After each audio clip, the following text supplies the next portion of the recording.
السلام علیکم ورحمۃ اللہ وبرکاتہ۔ یہ تعلیمات اسلامی آفیشیل یوٹیوب چینل کی آواز ہے۔ قرآن، اہل بیت کی معلومات، مستند دینی معلومات اور اصلاحی بیانات کے لیے ہمارے چینل کو سبسکرائب کریں، ویڈیو کو لائک کریں اور ثواب کی نیت سے اس پیغام کو دوسروں تک شیئر کریں۔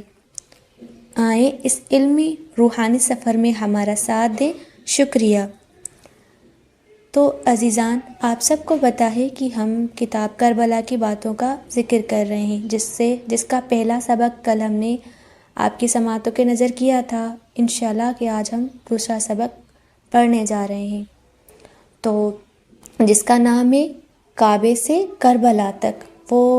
انشاءاللہ وہ ہم شروع کرنے سے پہلے آئیں سب مل کر امام حسین علیہ السلام کو سلام پیش کرتے ہیں۔ السلام علی الحسین وعلی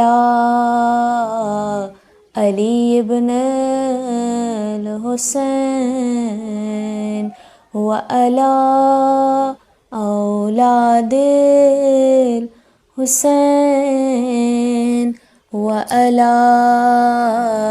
اصحاب الحسین۔ اللہم صلی علی محمد وعلی محمد وعجل فرجہم۔ کعبے سے کربلا تک۔ مدینے کے غیر محفوظ ہو جانے کے بعد امام حسین علیہ السلام اپنے بھائیوں، بھتیجوں، قریبی رشتہ داروں اور بہنوں کے ہمراہ مکہ پہنچ چکے تھے۔ اگرچہ وہ سب اپنے گھروں اور وطن کو چھوڑ کر یہاں پناہ لینے پر مجبور ہو گئے تھے، مگر پھر بھی اس بات پر مطمئن تھے کہ اب وہ خانہ کعبہ کی چھاؤں میں نماز ادا کریں گے، اور کیونکہ یہاں جنگ کرنا حرام ہے، منع ہے، لہٰذا امام حسین علیہ السلام پر کوئی حملہ بھی نہیں کر سکے گا۔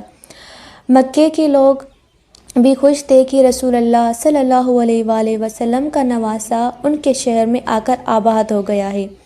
اس دوران صرف اہل مکہ ہی نہیں بلکہ ارد گرد کے علاقوں کے لوگ بھی جوق در جوق امام علیہ السلام کے گھر پر حاضر ہوتے تھے اور دین کی باتیں ان سے سیکھتے تھے۔ کوفہ کا شہر اگرچہ مکے سے بہت دور تھا، مگر ابھی ان تک بھی یہ خبر پہنچ چکی تھی کہ امام حسین علیہ السلام مدینہ چھوڑ کر حرم کعبہ چلے گئے ہیں۔ وہاں کے کئی قاصد امام علیہ السلام کے پاس اہل کوفہ کے خطوط سے بھرے ہوئے تھیلے لے کر آئے۔ انہوں نے ان خطوط میں امام حسین علیہ السلام کو کوفہ آنے کی دعوت دی تھی اور یزید کے خلاف ان کا ساتھ دینے پر بھرپور نصرت کا یقین دلایا تھا۔ ادھر انہی دنوں میں حج کے ایام بھی آ گئے تھے اور پوری دنیا سے لوگ حج کرنے کے لیے مکہ میں جمع ہونا شروع ہو گئے تھے، مگر ایک دن اچانک خبر آئی کہ کوئی قاتل امام حسین علیہ السلام کو قتل کرنے کے لیے حاجیوں کے لباس میں مکے پہنچ چکا ہے۔ یہ خبر سن کر آپ کے عزیز اقارب اور دوست سبھی بہت پریشان ہو گئے تھے کہ مکہ تو امن کا گھر ہے، مگر نواسہ رسول کو یہاں بھی سکون سے رہنے کو جگہ نہیں میسر۔ ان حالات میں بھی سبھی جانتے تھے کہ اب امام حسین کوئی اہم فیصلہ کرنے والے ہیں۔ اگلی صبح امام علیہ السلام نے سب لوگوں کو اکٹھا کیا اور انہیں بتایا کہ میں مکہ چھوڑ کر کوفہ جا رہا ہوں۔ تم میں سے جو کوئی بھی ہم پر اپنی جان نچھاور کرنا چاہتا ہے اور اللہ سے ملاقات کے لیے تیار ہے تو ہمارے ساتھ چلیں۔ میں انشاءاللہ کل صبح روانہ ہو جاؤں گا۔ پھر اپنی رائے پر سب اپنی رائے پر امام کو کوفہ جانے سے روکنے لگے، مگر امام کہتے تھے کہ یہ فیصلہ اب ہو چکا ہے، خدا بھی یہی چاہتا ہے کہ کوفہ روانہ ہو جاؤں۔ میرے عزیز دوستوں، جب امن کی جگہ بھی اولاد رسول کے لیے غیر محفوظ ہو گئی تو حج کے عاشق نے حج کیے بغیر 8 ذی الحج کو مکہ شہر بھی چھوڑ دیا اور ان کا کاروان کوفے کی طرف چل پڑا۔ سفر کے دوران موسم سخت گرم تھا، حالات اس سے بھی زیادہ تلخ اور سنگین تھے، مگر امام کا قافلہ ساری خطرات کے باوجود کوفے کی طرف رواں دواں تھا۔ وہ ہر گزرتے دن کے ساتھ کوفے کے قریب پہنچے جا رہے تھے۔ ابھی کوفہ سے تھوڑے فاصلے پر تھے کہ ہر کے لشکر نے امام علیہ السلام کے قافلے کو روک دیا اور کوفہ کے راستے میں رکاوٹ بن گئی۔ امام حسین علیہ السلام نے اپنے قافلے کا رخ ایک اور راستے کی طرف موڑ دیا، اپنا سفر جاری رکھا۔ دوسری طرف حر اور اس کے سپاہی بھی امام کے قافلے کے ساتھ ساتھ چل رہے تھے، امام کو کوفہ جانے سے روکے رکھے۔ بالآخر یہ قافلہ سخت گرم موسم اور انتہائی مشکل حالات میں 24 دن لگاتار سفر کرنے کے بعد جمعرات کے دن 2 محرم کو کربلا پہنچ گیا۔ میرے عزیز دوستوں، اس زمانے میں کئی نام تھے، اس سرزمین کے اس زمانے میں کئی نام تھے۔ جب امام حسین علیہ السلام کا قافلہ یہاں پہنچا تو آپ کی سواری نے اپنے قدم روک لیے اور آگے بڑھنے سے انکار کر دیا۔ امام اپنی سواری سے اتر کر دوسرے گھوڑے پر سوار ہوئے، مگر اس نے بھی چلنے سے انکار کر دیا۔ جب 7 سواریاں تبدیل کی اور کوئی سواری بھی آگے بڑھنے کے لیے تیار نہ ہوئی تو امام علیہ السلام نے قافلے والوں سے پوچھا کہ اس جگہ کا کیا نام ہے؟ کسی نے کہا مولا، اسے طف کہتے ہیں۔ آپ نے پوچھا کیا اس جگہ کا کوئی دوسرا نام بھی ہے؟ وہ بولے فرزند رسول، اس کو غازریہ بھی کہتے ہیں۔ آپ نے پوچھا کہ کیا کوئی اور نام بھی ہے؟ کسی نے جواب دیا مولا، اس جگہ کو نینوا بھی کہتے ہیں۔ امام نے دریافت کیا کیا اس کے علاوہ بھی اس جگہ کا کوئی نام ہے؟ کوئی بولا کہ ہاں فرزند فاطمۃ الزہرا، اس جگہ کا نام کربلا ہے۔ کربلا کا نام سنتے ہی آپ علیہ السلام نے ایک لمبا سانس لیا، گھوڑے سے اتر آئے، کربلا سے ایک مٹھی خاک اٹھا کر سونگھا، آسمان کی طرف ہاتھ اٹھا کر کہنے لگے پروردگارا، میں ہر غم رنج سے تیری پناہ چاہتا ہوں۔ یہ سن کر قافلے والے اپنی سواریوں سے اتر آئے اور سرزمین کربلا پر امام حسین اور ان کے ساتھیوں کے خیمے لگ گئے۔ میرے عزیز دوستو، سرزمین کربلا کو حسینی خیموں نے آباد کر دیا تھا۔ اس سے پہلے یہ جگہ ایک بیابان لکدوک صحرا تھا، جہاں دور دور تک کوئی بھی آبادی کا نشان نہ تھا۔ ہاں البتہ دریائے فرات یہیں سے گزر رہا تھا۔ اس کا بہتا ہوا پانی حسینی خیموں سے صاف نظر آ رہا تھا۔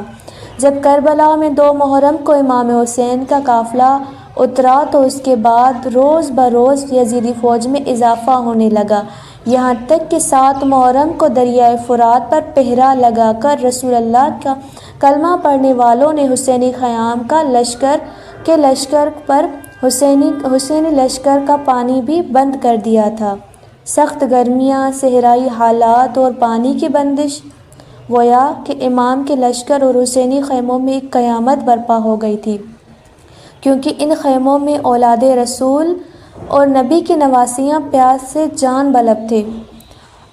اور عزیزان، کبھی تم نے گرمیوں کے موسم میں روزے تو رکھے ہوں گے اور دیکھا ہوگا کہ افطار کے وقت پیاس کے سبب حلق کا کیا عالم ہوتا ہے، انسان کس قدر نڈھال اور کمزور ہو جاتا ہے۔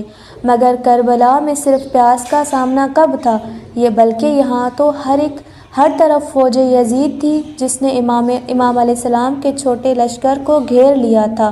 پھر طعنہ طنز اور دھمکیاں بھی مل رہی تھی۔ انہوں نے 9 محرم کو عصر کے وقت ہی امام پر حملے کرنے کے لیے پیش قدم کر لی تھی، مگر امام حسین علیہ السلام نے حضرت عباس کو مذاکرات کے لیے بھیجا اور 1 رات کی مہلت مانگ لی تاکہ اپنے خدا سے راز و نیاز کر سکیں۔ عزیزان، سرزمین کربلا میں آج اس قافلے کا 8واں دن بھی گزر چکا تھا۔ رات بہت تاریک اور ہیبت ناک تھی، مگر یقین جانو بعض واقعات سے یوں لگتا ہے کہ وہ رات اس قافلے کی سب سے بہترین رات تھی۔ خیام حسینی سے تلاوت قرآن اور دعا مناجات کا زمزمہ یوں بلند ہو رہا تھا جیسے شہد کی مکھیوں کا ان کے چھتے کے پاس شور ہوتا ہے۔ امام وقت کے ہمراہ ہر شخص کو اپنی کامیابی سامنے نظر آ رہی تھی۔ وہ یہ سوچ کر پرعزم تھے کہ بس آج کی رات اور پھر جب صبح ہوگی تو ایسا معرکہ سر انجام دیں گے کہ لوگ قیامت تک نہ بھلا سکیں گے، اور رہتے دنیا تک جب بھی کسی کو عزم و استقلال کی مثال دینی ہوگی تو لوگ سرزمین کربلا میں زندگی کے لیے، آزادی کے لیے لڑنے والی حسین کے پیاسے لشکر کی مثال دیں گے۔ اس قافلے کے اکثر افراد کی زندگی کی یہ آخری رات تھی۔ اس رات میں امام حسین علیہ السلام نے تمام اصحاب کو ایک خیمے میں اکٹھا کیا اور انہیں بتایا کہ یزیدی فوج کی دشمنی صرف حسین سے ہے اور انہیں کے لیے اکٹھا ہوئے ہیں۔ انہوں نے اپنے اصحاب سے بیعت اٹھاتے ہوئے انہیں کہا کہ جو کوئی جانا چاہتا ہے میری طرف سے اجازت دے، اپنے گھروں کو واپس چلے جاؤ۔ پھر خیمے میں روشن چراغ بھی بجھا دیا تھا تاکہ کسی کو شرمندگی نہ ہو، مگر سرزمین کربلا سے کوئی واپس جانے کے لیے آمادہ ہی نہ ہوا۔ جب کوئی بھی اٹھ کر نہ گیا تو رسول اللہ صلی اللہ علیہ وآلہ وسلم کے نواسے نے سب اصحاب کو بتایا کہ کل ہماری زندگی کا آخری دن ہے اور کل لشکر یزید ہم پر حملہ کر دے گا، ہمیں شہید کر دے گا۔ امام نے ایک ایک شہید کو اس کا مقام شہادت بھی دکھایا کہ تم کل کس جگہ شہید کیے جاؤ گے۔ پھر کچھ دیر کے لیے خیموں میں خاموشی چھا گئی۔ آئیں ہم دیکھتے ہیں کہ ہمیں اس درس سے اس واقعے سے، اس پورے سبق سے کیا درس ملا۔ سب سے پہلے اپنی جان، مال، ایمان، آبرو کے تحفظ کے لیے اپنا گھر چھوڑ کر جائے امن تلاش کرنا بزدلی نہیں بلکہ ہجرت کہلاتا ہے، جو انبیاء ائمہ معصومین کی پیروی ہیں۔ عاشق کعبہ، عاشق حج کے لیے موسم حج میں کعبہ چھوڑ دینا بہت دشوار تھا، مگر رب کو چاہنے والے اس شخص اور راضی کرنے والے اپنی مرضی داؤ پر لگا دیتے ہیں۔ لہٰذا فرزند رسول نے خوشنودی پروردگار کی خاطر مکہ چھوڑ دیا تھا۔ سرزمین کرب و بلا یعنی مقصد کی خاطر آنے والی مشکلات اور مرحلہ امتحان آزمائش سے گزر کر ہی حسینی یا کربلائی بنا جا سکتا ہے۔ رسول اللہ کا شہر محفوظ نہ رہا تو مدینہ چھوڑنا، قاتل آ جانے کے بعد مکہ و حج کو چھوڑ دینا، ہر کے آنے کے بعد کوفہ کا راستہ چھوڑ دینا، کربلا میں لشکروں پر لشکر جمع ہو گئے تو امام کا بیعت کے لیے آمادہ نہ ہونا، دشمن کا ساتھ محرم سے بچوں اور خواتین کے لیے پانی تک بند کر دینا، کچھ بھی امام کو مقصد سے نہ ہٹا سکا۔ مومن کو انہی کا پیروکار ہونا چاہیے، حوصلہ نہیں ہارنا چاہیے۔ چراغ ایمان روشنی ہو تو وقت کے امام کو نہیں چھوڑتا۔ والسلام علیکم ورحمۃ اللہ وبرکاتہ۔ انشاءاللہ بہت جلد آپ کے ساتھ اگلے سبق میں ملیں گے، تب تک کے لیے اللہ حافظ، فی امان اللہ۔